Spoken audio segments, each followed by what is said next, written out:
and we will send you the link after the event is over. But during the event, we ask that you stay muted except during audience participation portions, and you are welcome to turn your cameras on or off. That's totally up to you. Now, we do ask that you turn them on for just a moment so that we can capture the total number of people who were here for funding purposes. So go ahead and turn your cameras on.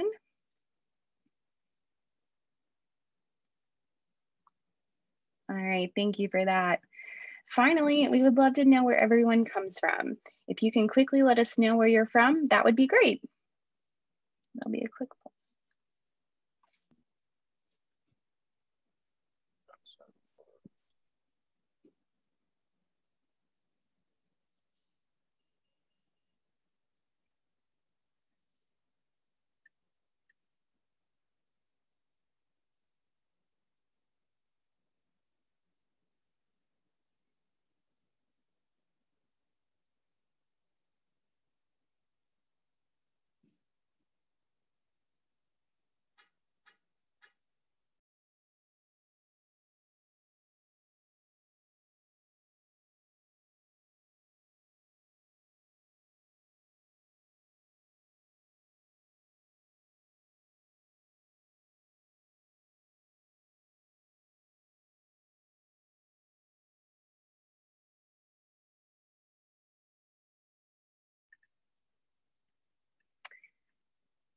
All right.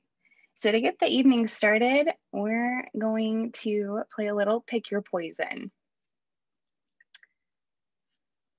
All right, another poll should be popping up soon. All right, what was commonly used to clean clothes? Was it kerosene, turpentine, tallow, chalk, none of the above, or all of the above?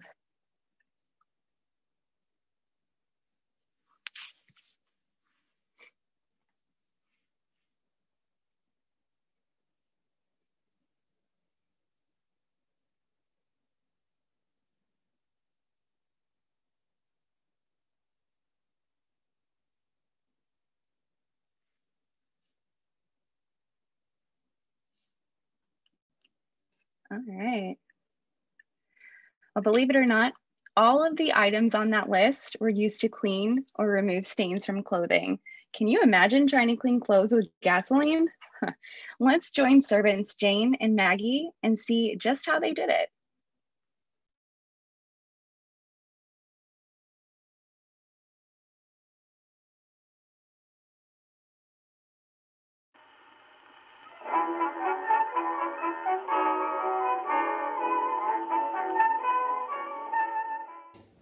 Now, Maggie, I don't know how they did things in your last position, but here we do things a little bit differently.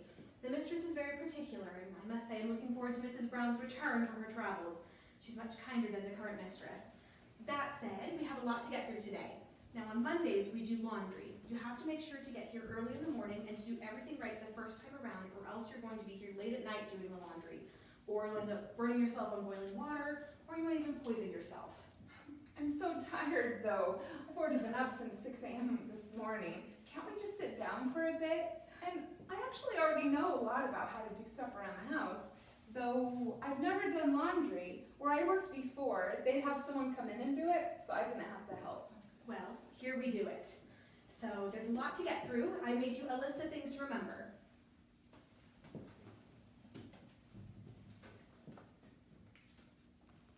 Hard bar soap, both white and yellow, naphtha soap, sol soap, bluing, wheat and cornstarch, borax, aqua ammonia, sugar of lead, oxalate, muriatic and tartaric turpentine, benzine, kerosene. Yes, and remember with turpentine, you need to soak the stain fully in it for it to work. There's a couple more things to remember. You'll also need brown and blotting paper, chalk, French chalk, pipe clay, fuller's earth, magnesia, gypsum, starch, and melted tallow to get rid of stains. And remember, when you're using kerosene to get rid of blood stains, you're going to need to do it outside or near a bright window during the day. Never near a hot stove or a lantern. You know why? Well, yes, I don't want to blow up. Exactly, and I don't want to be anywhere near you if you do blow up. Now, a few more things to remember. On Monday mornings, you're going to need to get the wash boiler, the wringer, the washboard, the washing machine, 3 to 4 tubs, 2 to 3 pails, the clothes stick, the dipper, and clothes baskets.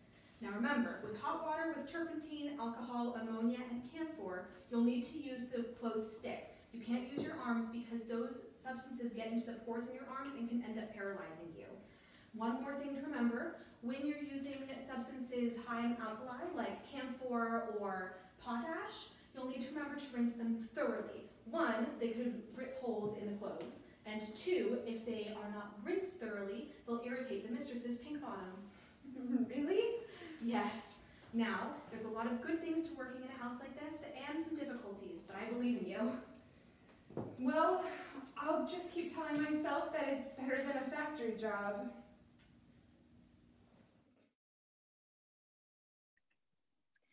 The dangers of being a servant were real. The number of potentially lethal household products used made during certain tasks, such as the simple task of doing laundry, fraught with danger. Morality and respectability were two things Victorians treasured. The thought of cleanliness next to godliness was ingrained. Chemical cleaning products to eradicate dirt and disease were heavily advertised and highly effective, but their toxic ingredients like carbolic acid were contained in the bottles and packages that were indistinguishable from other household products. Boxes of lye and baking powder could easily be mistaken. For example, in September of 1888, the Aberdeen Evening Express reported that 13 people had been poisoned by carbolic acid in one incident, and 5 of these individuals died. Eventually, in the early 1900s, legislation was passed to make it illegal for bottles of dangerous chemicals to be similar in shape to non-toxic substances. All right, well, it's time again for Pick Your Poison.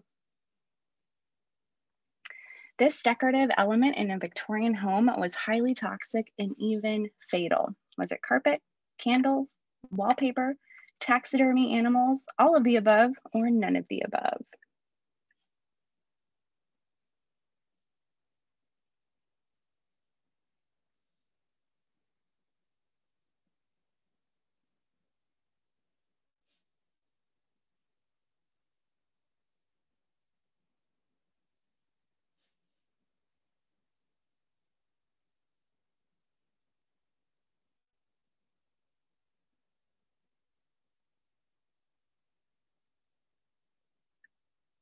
Carpets, candles, wallpaper, and taxidermied animals could all contain toxic levels of poisons. Now let's check in with Minnie and Emma.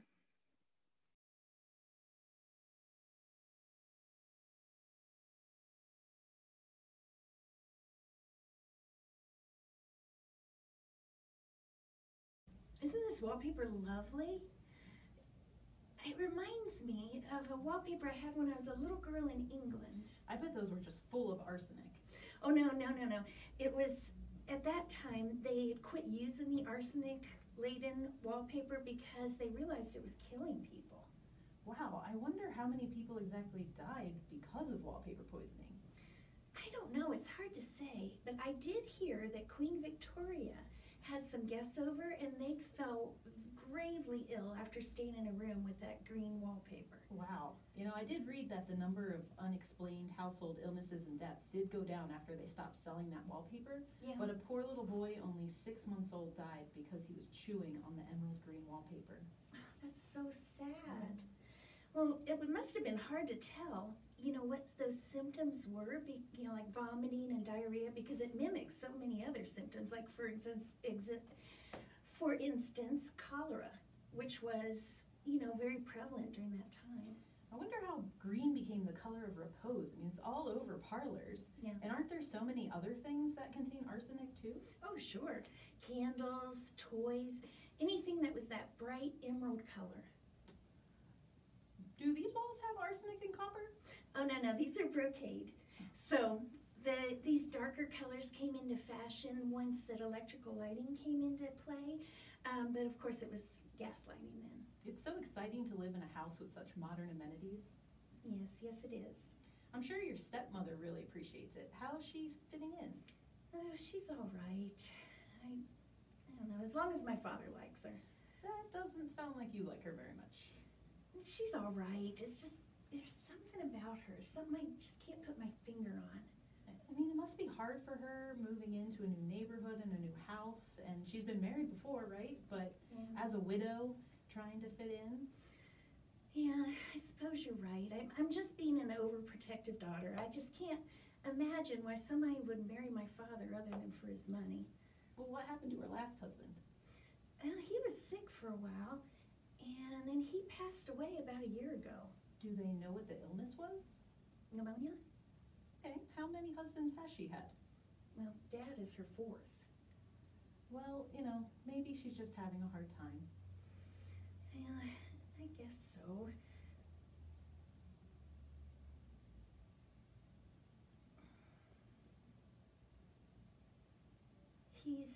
He's a lovely man. I just think he's too trusting. I hope he'll be okay. Oh, I'm sure he will. But he's been having some stomach troubles lately. I don't know what that's all about. Where's that tea?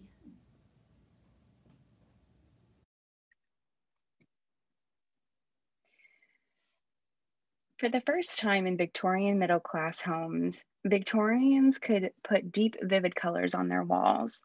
This fashion was called Shields green. It was a brilliant, long lasting green made from copper and arsenic mix, and poisonous to consumers. It's estimated that at this time, homes contained 100 square miles of arsenic rich wallpaper. In 1857, a British doctor noticed the harmful effects and killing spree of this wallpaper and sounded the alarm on it. However, it was still heavily produced and used for many more years. The turning point for Shields Green came in 1879 when a foreign dignitary visiting Queen Victoria became seriously ill and a guest room papered in this color. Victoria was so horrified, she ordered all the green paper to be removed from Buckingham Palace immediately. Following the Queen's example, the public stopped buying green wallpaper or sought brands that used arsenic-free dye. Years after it was replaced with a far less toxic green, Shields green was repurposed as an insecticide. Wallpaper wasn't the only toxic thing to be on the lookout for in the Victorian parlor. It became popular at the time to have natural specimen in the home. Think animal heads, skin rugs, but also in ladies' fashion, particularly hats. Millineries killed millions of small songbirds and introduced a method of preservation that still makes these hats deadly today. The birds weren't the issue. It was the arsenic used on them. Taxidermists used arsenic-laced soaps to preserve these creatures.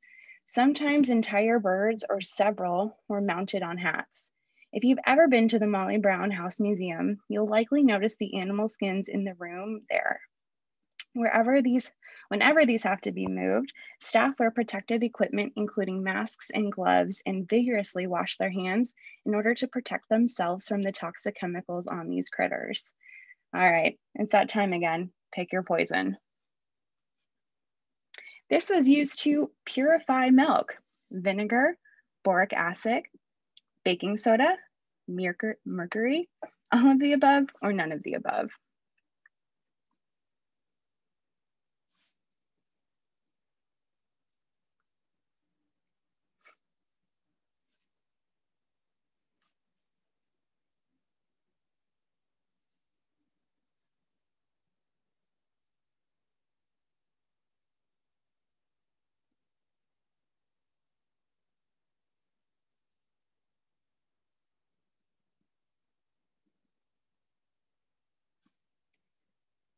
All right, and the answer is boric acid. Yummy. Let's return to Jane and Maggie and see how Maggie's first day is progressing.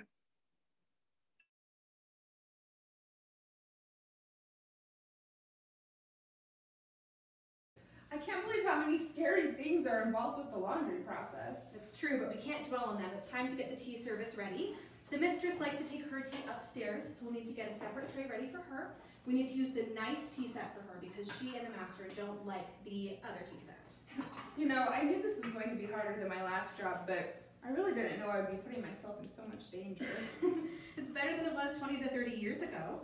They used to put things like alum and plaster of Paris in bread. That's disgusting. But true. What is alum? I've heard of it, but I actually don't know what it's made of. Alum is an aluminum-based compound found in things like detergent. It was used to make the bread whiter and heavier. The problem was it was fatal to children. It could give people diarrhea and constipation and things like that. Oh my. Yes, and they used to put things like boric acid in the milk.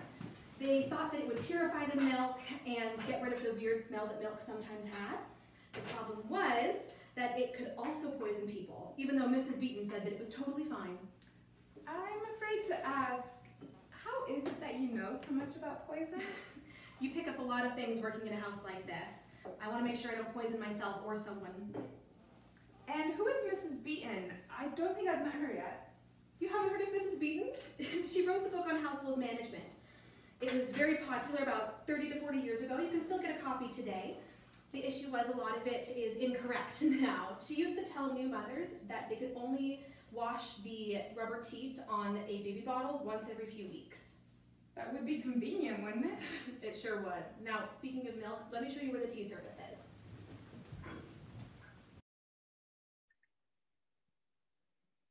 Can you imagine all of the bacteria and other gross things that would be on a baby bottle nipple after not being washed for weeks? Before the age of pasteurization, milk often contained bovine TB. Bovine TB is a very slow growing bacteria that causes tuberculosis in cows. Doesn't sound like something you want in your milk. It damages internal organs and the bone of the spine, leading to deformities.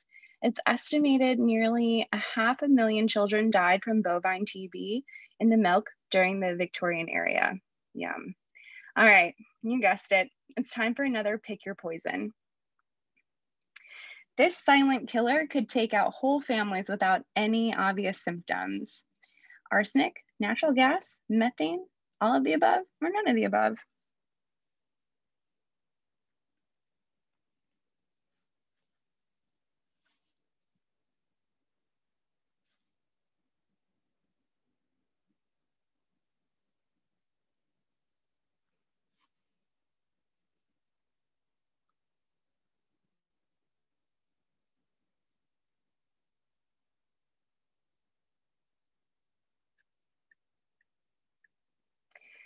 Natural gas is odorless.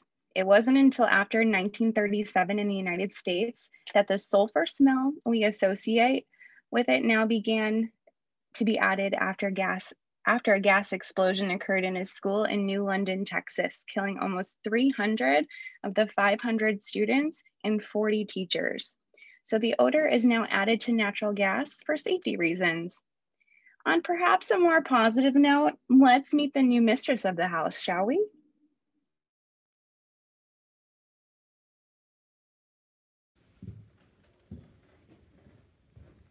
Your tea, sir? You know, just set the tea set there. Thank you, and we'll ring if we need anything else. Are you all right, my dear? I'm fine. I just haven't been feeling well. I'm not sure what's going on. It comes and goes. It's worst when I eat, but not all the time. What's the matter? I don't know. I saw the doctor. He doesn't know what's going on either. He says it could be a number of things, and to come back and see him again if it gets worse. Well, I'm sure it's nothing. I'm sure you're right, my dear. Oh, did you hear about the Andersons? No, what happened? Well, it seems that several members of the household were killed by poisonous gas. It sounds like somebody must have bumped the stopcock and gas was leaking into their home, and they couldn't smell it. So it killed them overnight. Oh, that's dreadful. Yes. Well, at least they went peacefully. Mm-hmm. I remember a story my grandmother told about a friend of hers when she was growing up. Her mother worked for a family whose house toilet exploded. What? How did that happen? Well, it seems that the waste gases from the sewer system, methane gas, hydrogen sulfide, built up in the sewer, leaked into the house through the toilet, and when somebody came in with a lit candle, kaboom, the whole house exploded. Well, after that story, I don't think I have much of an appetite, my dear. But you go ahead and enjoy some tea. Are you sure? Of course. Thank you. Maggie seems to be settling in well. Well, we'll see how she does on laundry day on Monday.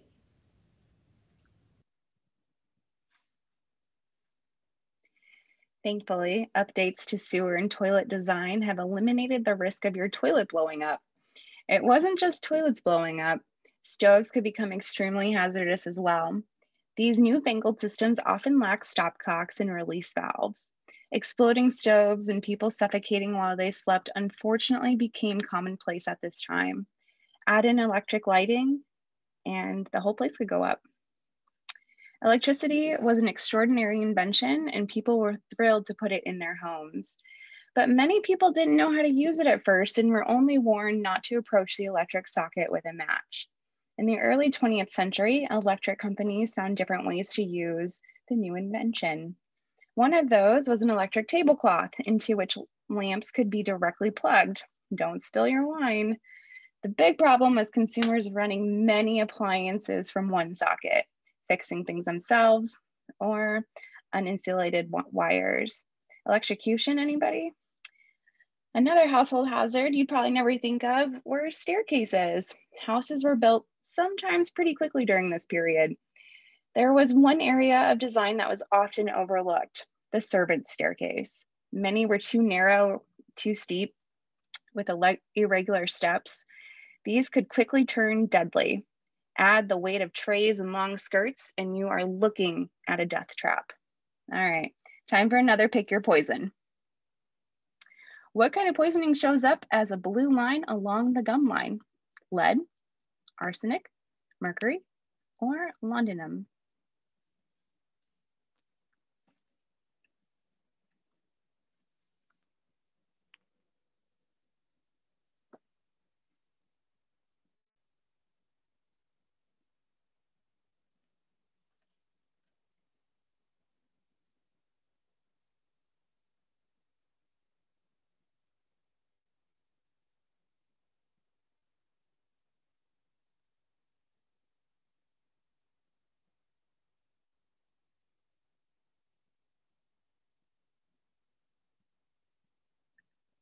One telltale sign of lead poisoning is a blue line along the gum line.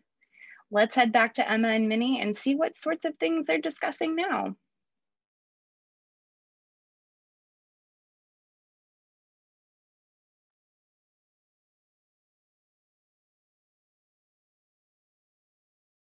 Oh, there you are.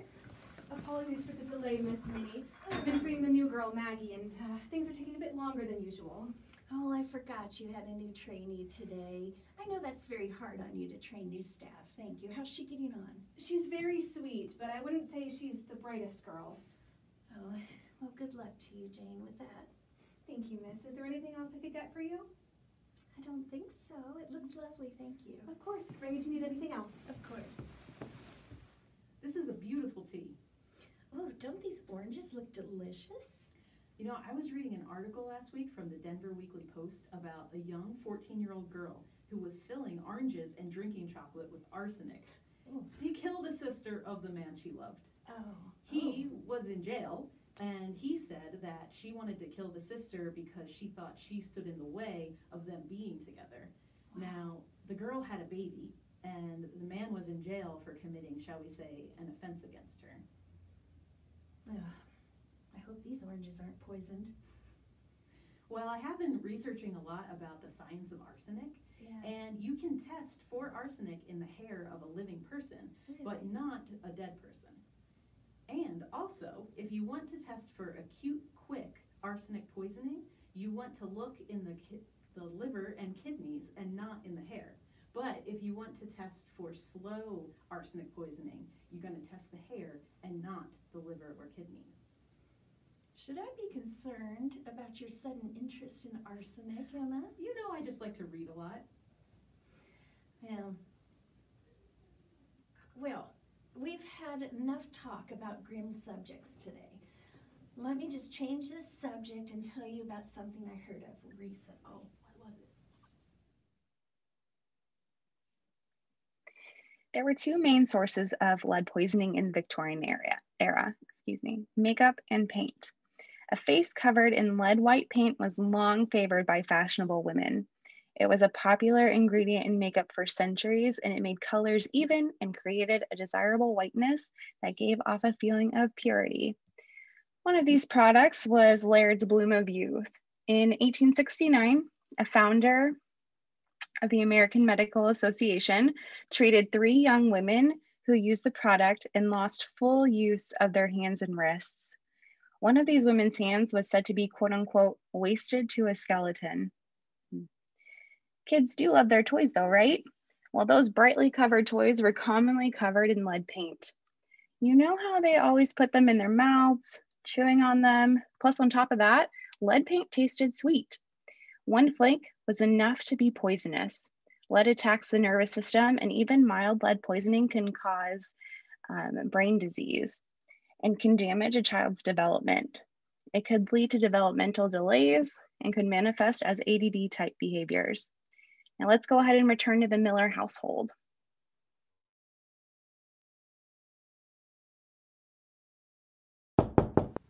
Hello? Yes, hello, miss. Is, Mr. Miller at home? Yes, may I tell him who's calling, please? Harris Smith. I'm a detective with the Denver Police Department. Oh, yes, sir. Right away, sir.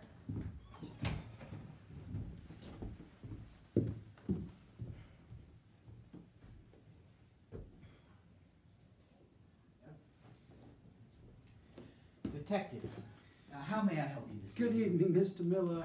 Is there a place that we can talk in private? Yes, this way.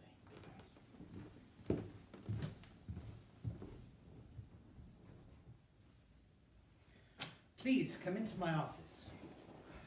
Now, detective, would you please tell me why you are here? Well, how have you been feeling? With all due respect, detective, that doesn't answer my question about why you have come into my home tonight. Well, Mr. Miller, your wife is suspected of poisoning several of her former husbands and her stepdaughter. I am glad to see that you appear to be doing fine. Poison? Bertha? Nonsense. She wouldn't hurt a fly. Yes, she appears to most people as a kind, concerned wife and neighbor, but there are suspicions, none of which can have been proven, but there are suspicions about the death of her second husband, and then when her third husband died of similar circumstances, well, the suspicions began to grow even further.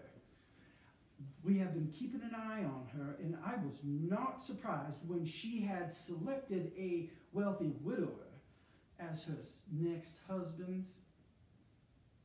Are you trying to tell me that my wife is a murderer? Yes. And I would say if those stomach pains have been coming and going for some time, along with other complaints, she may have already started poisoning you as well.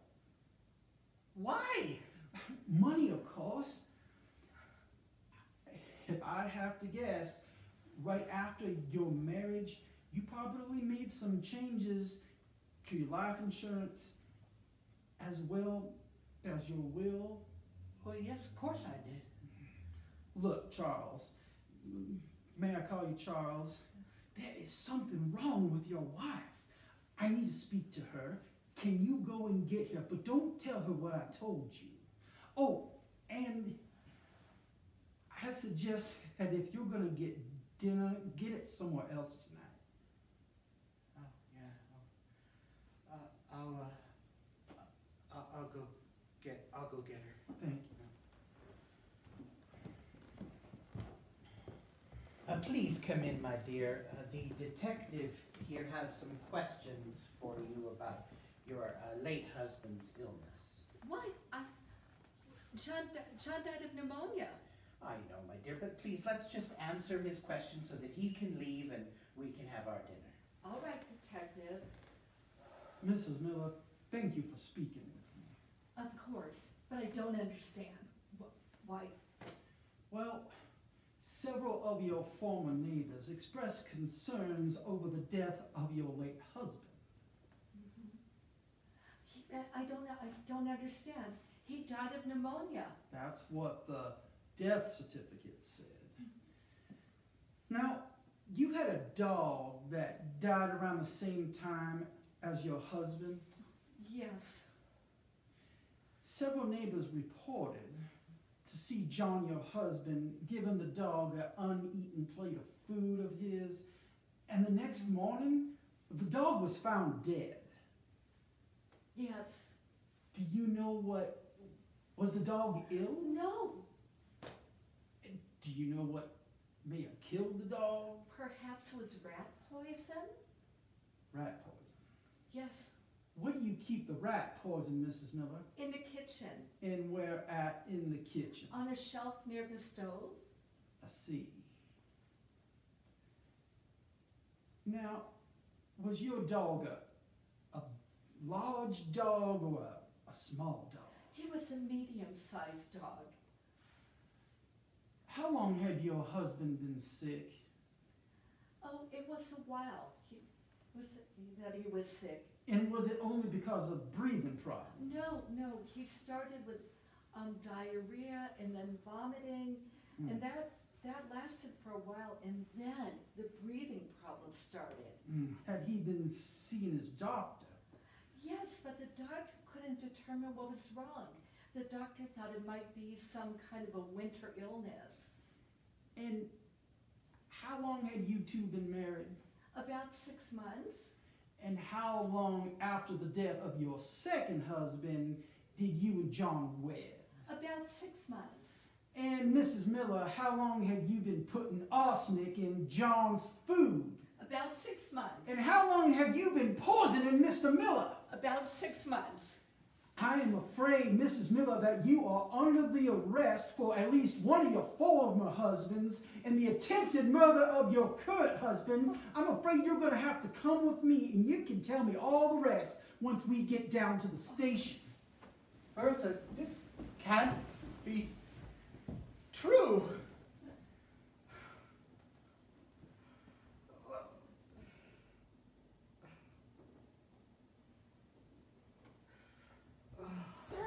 Sir, are you all right? I saw the mistress leave with the detective. Are you all right? No, nothing's all right. Minnie, are you okay? I came over as soon as I heard about your stepmother. Well, I'm shocked, really. I'm shocked, but I'm fine. The whole neighborhood is shocked. She seems so nice. Was she poisoning you too? Well, luckily, no, because I was in the East visiting my cousins, and then there was their honeymoon, of course, so I haven't been around much since they've been married. Well, how's your father doing? He's all right. As far as his health goes, the doctor says he's going to recover. He's shocked as well.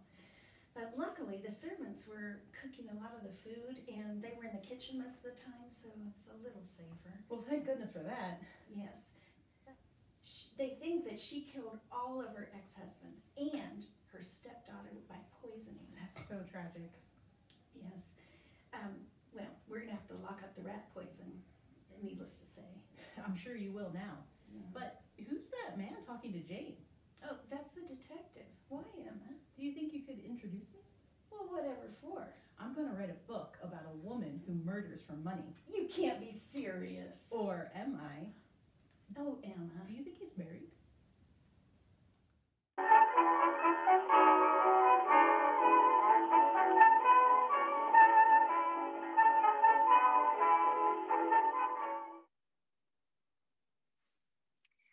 Arsenic is odorless and tasteless, which makes it the perfect murder weapon. In large doses, it can kill quickly. In small doses, it builds up in the body and causes symptoms similar to many illnesses, which makes it hard to detect. We do hope you enjoyed tonight's event. Thank you again for coming. If you want to learn more about Victorian era home hazards, check out the video that we're dropping in the chat. If you want to learn more about female poisoners, we recommend listening to the podcast Criminalia. The whole first season focuses on female poisoners throughout history. We'll drop the link into the chat too. And then finally, we're also dropping a survey into the chat, so please take the time to let us know what you think. Our next 1340 Penn After Hours will be Turn on the Red Light on July 22nd, 2021. The ladies of Market Street are awaiting you as we take you into the dark world of prostitution and opium dens in Denver. Learn about the rise of the red light and backstreet deals that led to the infamous nature of these ladies. Be on your guard for the police as they patrol these parts. We hope you will join us for this in-person event. Check our website, mollybrown.org, for all the details. We look forward to welcoming you back to our museum. Have a great night. Thank you.